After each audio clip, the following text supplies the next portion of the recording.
So, first speaker today is Umesh Waghmare, Professor Waghmare, educated in India and the United States and very eminent scientist. We're very thrilled to have him here.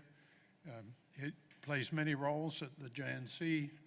I suppose the most important is Dean, but he's also President of the Indian Academy of Sciences,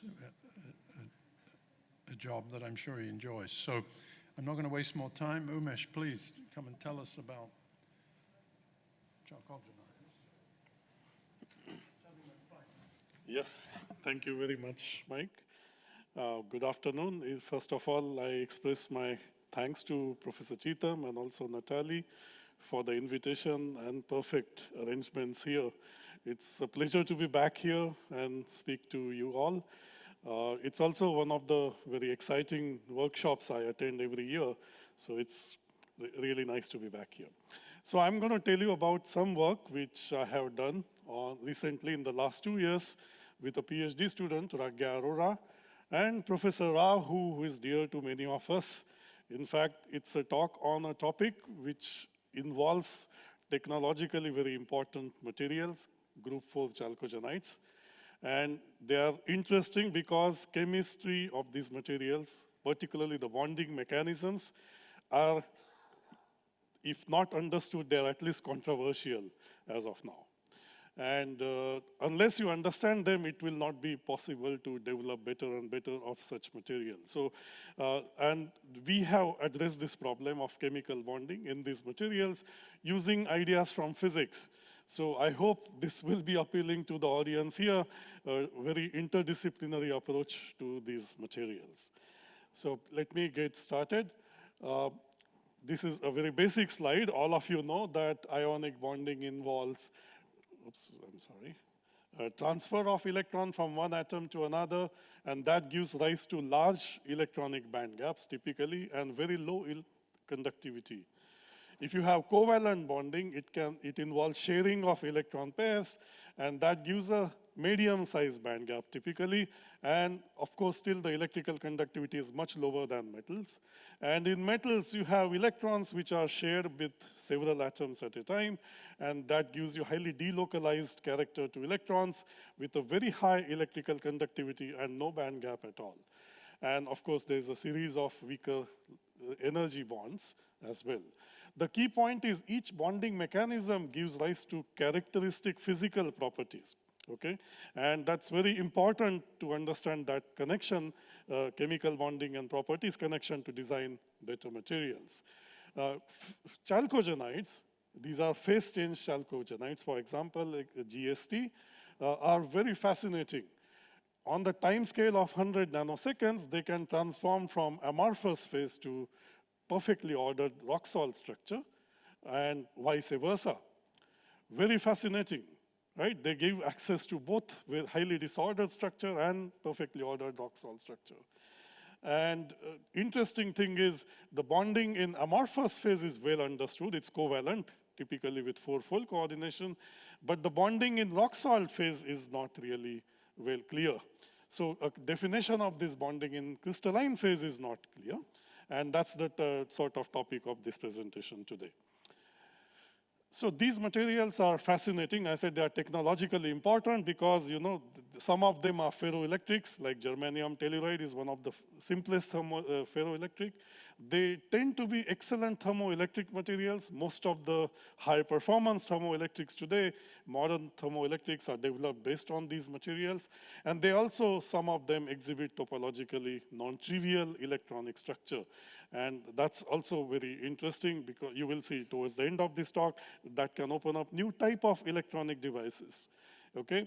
And indeed, this combination of properties, for example, thermoelectrics, as you know, have to have properties like a semiconductor with a high Seebeck coefficient, like a metal with high electrical conductivity, and they also have to be like a glass with ultra-low thermal conductivity to get good performance. And such combination of properties is very rare to find, and these are the materials which are excellent examples of it.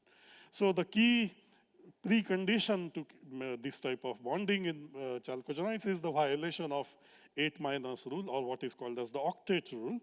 And if you look at zinc blende structure of germanium selenide, this is perfectly sort of covalent bonding, and it gives you very boring properties, yeah, very expected type of behavior. Rock salt, germanium telluride or tin telluride, the octet rule is violated, and they are the ones which show excellent, very unusual set of properties.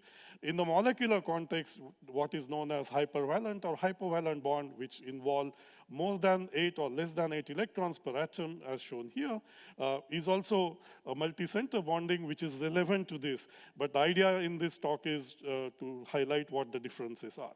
Yeah? So electron deficiency giving you much higher effective coordination number or lower valence number of electrons per atomic neighbor is a characteristic of this rock salt chalcogenides. So this is a topic which is almost 50 years old because chalcogenides have been known for a long time. So 50 years back, Lukowski and others considered this as, compared it to resonant bonding. As all of you know, in benzene, you have switching between equivalent covalent structures, and that gives you delocalized electron cloud made up of pi bonded electrons, and you also have a backbone of sigma bonded electrons. So these were compared with that. You have 3 electrons per for forming 6 bonds per atom, and basically there is several infinitely many configurations possible which are equivalent in analogy to benzene, and as the choice of bond occupation is not unique. And of course, an important question is there a difference between resonant bonding and bonding in these compounds? Peter Littlewood, his PhD thesis was on the same topic, and basically this was in '79. He published a series of papers based on a very simple pseudopotential model where he showed that if you have a sort of rock salt structure, which he modeled as a one-dimensional system, a model system, and if all bonds are equal, basically you have 8 minus n rule violated. But if you allow electrons to migrate from one bond to the next, it gives rise to very large electric dipoles, and hence what are called as large bond charges, which I will introduce to you soon. So Littlewood's work was very important, but you will see by the end of this talk, this is not a right picture. Okay, the right picture is even more interesting, and it's very distinct from the resonant bonding. Okay, all right. So electronic mechanisms are still not completely understood. So bonding in these rock salt chalcogenides is very different from resonant bonding if you look at the properties of these systems. They have very soft vibrational bonds, with very low vibrational frequencies, as opposed to benzene, where the bonds are fairly strong. In fact, the bond order in benzene is more than 1, whereas here the bond order is half. They have very large Gruneisen parameter, meaning I will introduce this quantity very soon, they're highly nonlinear in their structural behavior. So third is optical polarizability. The bonds in these materials give rise to very large dipole when you subject them to applied electric field. Yeah? So in this picture, I'm showing you that if you have a perfect rock salt structure, you get highly delocalized electron behavior. If you allow for sort of distortions in the lattice, you can get localized electronic states near the shorter bonds. Yeah? So there is a balance between covalent short-range electronic states and also long-range delocalized metallic-like electronic states. So we want to develop sort of a fundamental picture of electronic mechanisms of bonding in these systems. So let me first introduce these 2 properties which are very fascinating, I feel, in these compounds. One is the Born effective charge. It's basically that it gives you change in dipole moment, electric dipole moment, created by atomic displacements. Or in other words, this is the charge with which the ionic lattice or polar lattice couples with electromagnetic radiation or IR radiation. And this charge, normally, for example, in sodium chloride, you will say, well, charges has to be plus minus 1. In germanium telluride, one would expect these charges to be plus 2 and minus 2 for germanium and tellurium, if you go by nominal charges. But these charges tend to be plus 8, highly anomalous, means these compounds couple with infrared radiation in a very anomalously strong manner. The second property is Gruneisen parameter. it's the logarithmic derivative of vibrational frequency with respect to volume of the crystal. And if this is large, what it means is acoustic phonons couple very strongly with optical phonons, and that gives rise to strong scattering and very low thermal conductivity, and that's why they are very crucial in thermoelectrics. These are crucial to ferroelectrics. Yeah? So we want to develop a picture of bonding which will explain all of these properties in a single unified picture. Okay, so there are additional properties which are fingerprint properties of these chalcogenides. One is high electrical conductivity, violation of 8-n rule, and optical dielectric constant is anomalously large, and bond charges are anomalously large, and finally, Gruneisen parameter is typically much greater than 3. I'm giving you properties for metallic, covalent, and ionic system for comparison, and you will see that these chalcogenides stand out in all of these properties. In addition, what has been shown is, this was done using atom probe tomography, the manner in which bond break in these compounds is distinct from the way bonds break in covalent systems. Meaning, in this case, when there is a radiation, irradiation of a crystal, it leads to breaking of more than one bond at a time. Yeah, not a sort of single bond between two atoms. So indicating some multi-center character. So this is sort of is the stage. And after that, Wuttig's group, in this particular paper, they proposed that this bonding has to be very different, a new type. They called it metavalent bonding.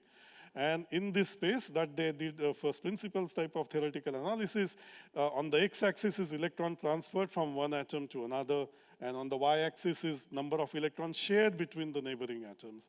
And you will see that ionic systems are here, covalent systems are here, other extreme. Resonant bonds, particularly in benzene, are way above this, and metals are basically at the corner. And metavalently bonded chalcogenides fall in between here. Okay, so indeed in this phase space, they showed that these group 4 rocksalt chalcogenides are very special, and they occupy a special region in the phase space. Okay, so basically still the picture of electronic mechanism is not clear. So this was the stage, and what we set out to do, this was the question Professor Rao posed to us, that why don't you look into it and understand? Is it resonant? Is it some other type of bonding? Let's look into that. Yeah. So that was the background. The tools which we used are fairly standard first principles techniques, but a combination of them, because you have to do this analysis in many different sort of manner. But I'll be happy to talk to students more detail about this if necessary. Okay, so the key thing we do using first principles calculation is we evolve metavalently bonded states adiabatically, starting from metallic state, covalent state, and ionic state, and understand how the change in bonding occurs in that continuous path of adiabatic evolution. A very systematic approach, which often may not be possible in experiment. So we start from, say, lead telluride here, and if you'd see, if I replace lead and tellurium atom by the same type of atom, I will choose group 5 atom, for example, antimony, or I can choose average of lead and tellurium. And this is possible in theory. We call it alchemical representation of an atom, where we can cook up a hybrid atom, which is average of lead and tellurium. So these are basically the cubic lattices. Yeah? The beauty of these states is this is the parent metallic state. You will see it has the same coordination number, same number of valence electrons, and same set of orbitals which are involved in bonding. Yeah? So this is as close as we can get to, let's say, lead telluride using this simple idea. So we start with that. You will see the electronic structure of lead telluride is very closely linked to the electronic structure of this average metallic parent state. And in fact, the gap opens up here as opposed to this crossing of the bands. Yeah? So indeed, this parent metallic state is very interesting, and you can write a very simple electronic model for the bonding in this parent metallic state, which involves interactions between pi orbitals, sigma, pi interactions between p orbitals, and also the lone pair electronic state. So if you look at only p orbitals of group 5 element, the electronic structure you get is beautiful. Why I call it beautiful? Because if you see, it's first of all metallic, and across the Fermi energy, it is perfectly symmetric. so it has electron-hole symmetry, and also it has a symmetry with respect to bonding and antibonding states. If I have pi, I will get pi star or vice versa. Okay? So this is the beauty of just p-band model of this parent metallic state. And if you look at the interactions between these p orbitals, sigma and pi interactions are fairly significant of comparable magnitude. Well, there was a lot of talking about s orbitals or lone pair in this, and what is the role of lone pair electrons. Indeed, lone pairs are important, and to model the DFT band structure, particularly at the Fermi energy accurately enough. And what we show is basically there's antibonding between lone pair s orbital and the p orbital of an ion. Yeah? And interactions are all comparable. And when I say this model captures DFT band structure, there's a little star there in the sense there is inaccuracy, particularly for the states near the Fermi energy. And the reason for this inaccuracy is quite interesting. In fact, if you look at these low-lying electronic states which are unoccupied, this involves states which are centered in the interstitial part of this cubic structure. And these also couple with the valence orbitals, and that they are necessary to accurately capture the band structure. So when this happens, you can already anticipate that interactions between these p orbitals are expected to be long-range type of character. Okay, and these are the one-year function of the parent metallic state, which you can see. This is a model one-year function. You have pi type interaction and you have sigma type interactions as well. Yeah, okay, good. So now we become a lot more rigorous. We look at the DFT analysis of this parent metallic state, and the Fermi surface of this group 5 simple cubic parent structure is actually highly nested. This is a packet of a Fermi surface which can be shifted to another packet by a vector r. And this is like Peierls instability, and when this happens, you expect the crystal to be unstable with respect to phonon or charge density wave or otherwise. And indeed, the calculated phonon structure shows a very strong instability at R point, as you expect from this electronic degeneracy of the ground state. So, which means that using Yan-Taylor or Peierls-like argument, one should break symmetry of this crystal and develop sort of lower symmetry state, which will be lower energy, and possibly open up a gap. And in this case, R vector basically is a cell doubling vector. R is basically pi by A, 1, 1, 1. So if you use a perturbation with R vector, it will double the unit cell of this lattice. And indeed, that's what happens if you use structural distortion to off-center every alternating atoms in the unit cell. In the crystal, you get opening of a band gap, and the phonons are all stable. And that's the reason these materials are indeed called incipient metals, because they arise from metallic state. And they also will give you ferroelectricity, because this off-centering, if the two atoms were different, will give you ferroelectric dipole moment. Yeah? So you can also break the translational symmetry using chemical field, and this is where we use the alchemical perturbation. So antimony evolves into late telluride by the end of this evolution, and that also opens up a gap. Sorry. Yeah, that also opens up a gap. Yeah, so the take-home message here is the parent metallic state is highly degenerate, and breaking of translational symmetry gives rise to rock salt-like electronic ground state. Yeah? So let's move on. How does the structural evolution occur? And there we looked at these two key properties, namely the dielectric constant and the bond charge. In this structural evolution, U equal to 0.25 means zinc blende structure, which is covalent with coordination number of 4.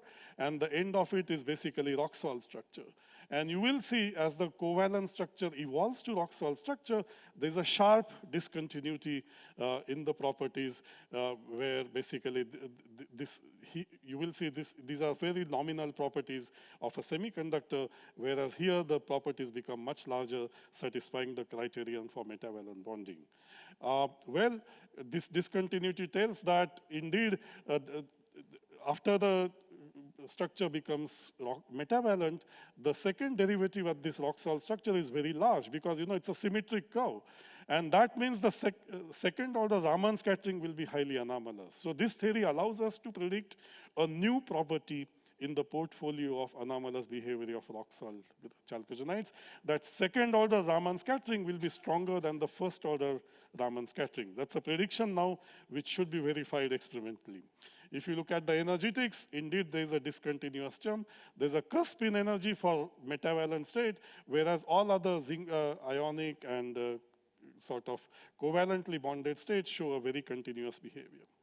Lastly, if you look at bond breaking, to study bond breaking in these compounds, what we do is we start with a rock salt structure and cleave it across 1,0,0 plane and look at the energy as a function of cleavage separation. And you will see they all fit the universal binding energy curve. Yeah, so in that sense, it shows universal UBR curve applies to metavalent bonded crystals too. But you see late telluride, which is covalent here in the zinc blende form, has a much smaller length scale longer length scale than the late telluride. These are metavalent states. So metavalent and covalent structures fall in different classes altogether as far as the length scale is concerned, which is reflected in asymmetry in the bond stretching and compressing. And that's also a property which we show is related to the Gruneisen parameter. So the simple picture that we have developed is here. In physics, you may have studied high energy physics that breaking of spontaneous symmetry leads to formation of particles, new types of particles. Here, what we show is this is the parent metallic state, cubic structure, metallic. And if you break symmetry using chemical field, you develop ionic bonding if the symmetry breaking is very strong. And if the symmetry breaking is weak in this region, you basically form metavalently bonded states. If you break the symmetry along structural direction, you go from metallic bonding to covalent bonding. So ionic bonding and covalent bonding are result of strong symmetry breaking of the parent metallic state, and metavalent bonds arise sort of along the way at a weakly broken symmetry states. Okay, so these are one-year functions of late telluride. There are three types of one-year function. One is centered on the pz orbital of tellurium, px, s orbital of tellurium, and s orbital of lead. And what we show is basically the these are highly delocalized states as expected from the earlier analysis. But key feature is this, that if you look at the one-year function of tellurium atom, it's bonding by sigma interaction with the next neighbor, but then the next shell it becomes sigma star. Same way, the first bond here is pi bonding interaction, it becomes pi star in the next shell. So you get alternating sigma, sigma star, pi, pi star type interactions, which are indeed very special to this type of compounds. And then we understand now the anomalous bond charge, which is a very fingerprint property of these chalcogenide rock salts. On the left is basically the undistorted cubic structure, and here the ferroelectric or distorted cubic structure. And when basically this is done by displacing lead atoms to the right. If you displace lead atoms to the right, a small amount of electronic charge goes from this lead to this lead across the unit cell. And this also happens through pi channel. This is sigma channel, this is pi channel.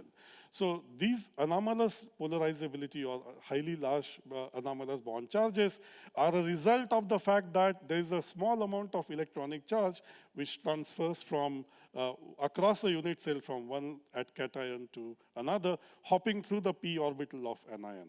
It's almost like super exchange interaction in magnetic materials, but in this case, it's basically spinless type of interaction. Okay, so another way to look at it is as follows.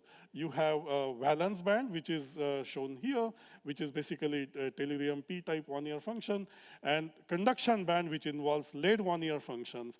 And if you mix the two, you basically get a very large matrix element coupling valence band to conduction band, and that gives rise to large polarizability. So the same picture, basically, we involve large long-range charge transfer can explain large dipoles which arise, and hence the anomalous bond effective charges. Okay, so the picture that emerges from our analysis is as follows. If you look at the chain of lead tellurium lead atoms, if lead atoms move to the right by a small amount u, an electron hops from lead atom in the opposite direction through p orbital of tellurium to next lead atom. So this is called long-range electron transfer in the opposite direction, which give rise to very large effective dynamical charge. Yeah, and that's the mechanism which we have uncovered using this analysis for that. So this was, of course, published in Advanced Materials last year.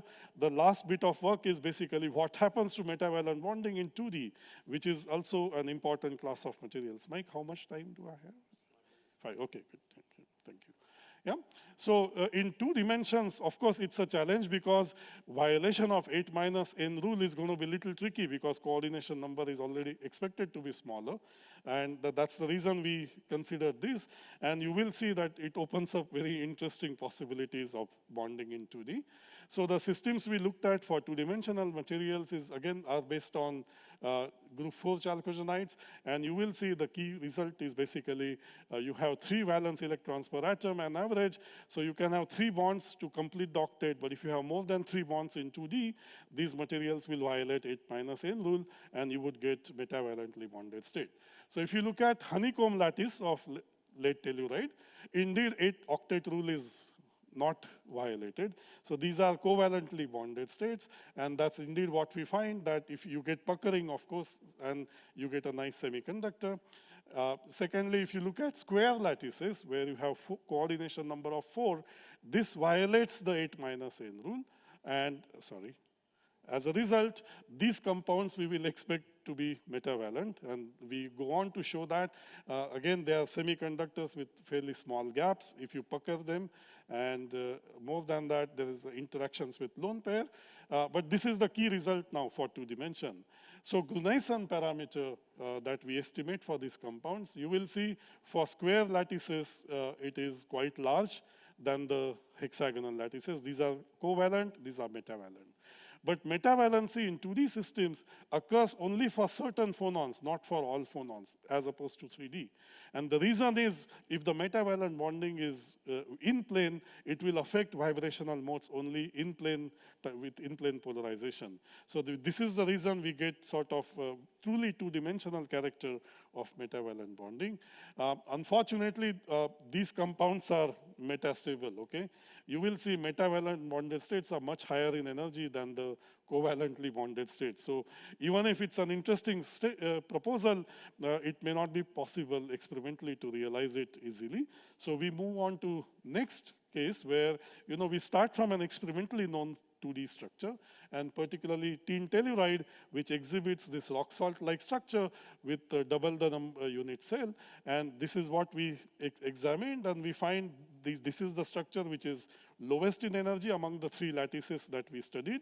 And more than that, it's again a beautiful semiconductor with lot of resemblance to rock salt type lead telluride.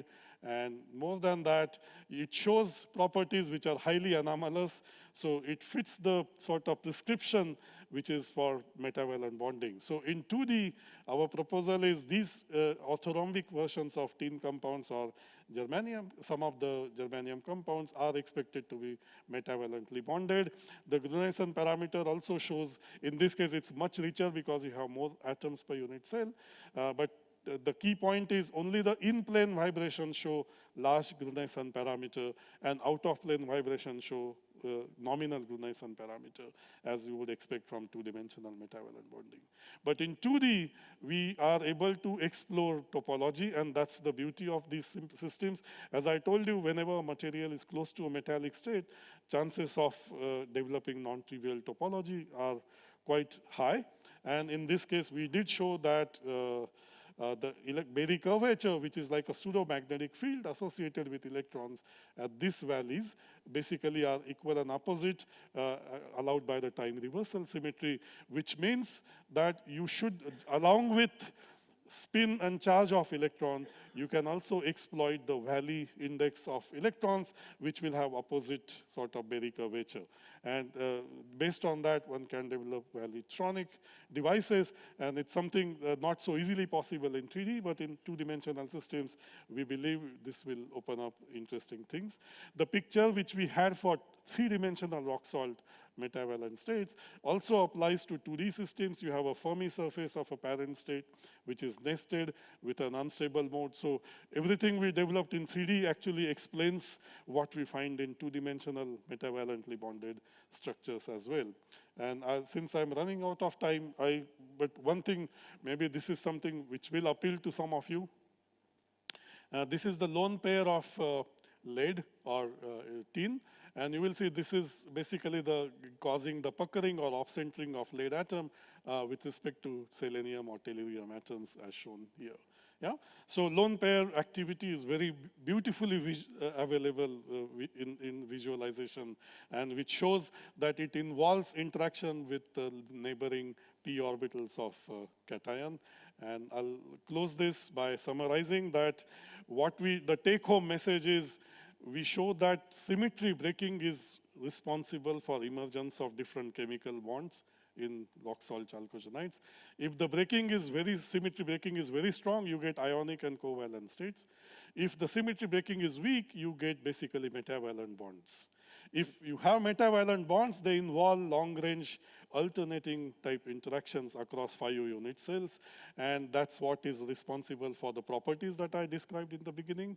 And more importantly, this is the mechanism which we have uncovered for explaining highly anomalous polarizability or bond charges of these chalcogenides, which involves long-range charge transfer through both pi and sigma channels. And we also have a new property predicted in addition to all this anomalous behavior, and that remains to be seen. In 2D, we show that unusual properties are essentially in plane, verifying that the metavalent bonding is strictly restricted, confined to two-dimensional plane. And I thank my collaborators, Ragya and Professor Rao. Professor Rao really stimulated this 2 years ago, and it took us quite some time, although the calculations are simple to understand this. We also acknowledge discussions with Ram Seshadri, Kanishka from JNC, and Subhi George. Yeah. Thank you for your attention, and I'll be glad to take questions. Thank you, Umesh. Thank you. Any questions from anybody? You go on, Tony?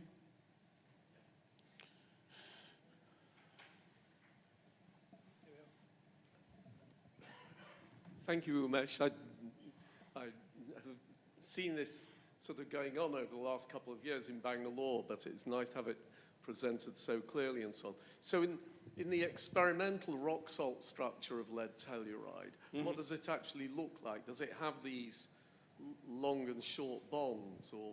No, well, the average structure is perfectly rock salt. But there was work by, I think, Simon Billinch and also Mercury Canatzidis, where they showed that there are local distortions which sort of grow with temperature rather than reduce with reducing. So presumably in the PDF, yes, you that see that the right. lead is not octahedrally coordinated. That's right, yeah. And well, it is octahedrally coordinated, but it will form yeah. long and short bonds. yeah, Yes, that's what I mean. yeah. There could be some nice NMR experiments here. Sure. Say with tin, at least. That's right. That would reveal this very clearly. Absolutely, yes. So other dynamical effects associated with this lone pair that can be moving, I mean, would that be seen in the synchrotron or something? Time resolved? Yeah, I think the synchrotron should definitely help. So one question though, Mike, is lone pair electrons are not so crucial to metavalent bonding and properties though. Lone pair states play an important role in off-centering distortions, and definitely they're relevant. But these highly anomalous properties and portfolio of them is really linked with PP interactions is what we find. Yeah. Thank you. If not, let's thank Umesh. Thank you. Wonderful.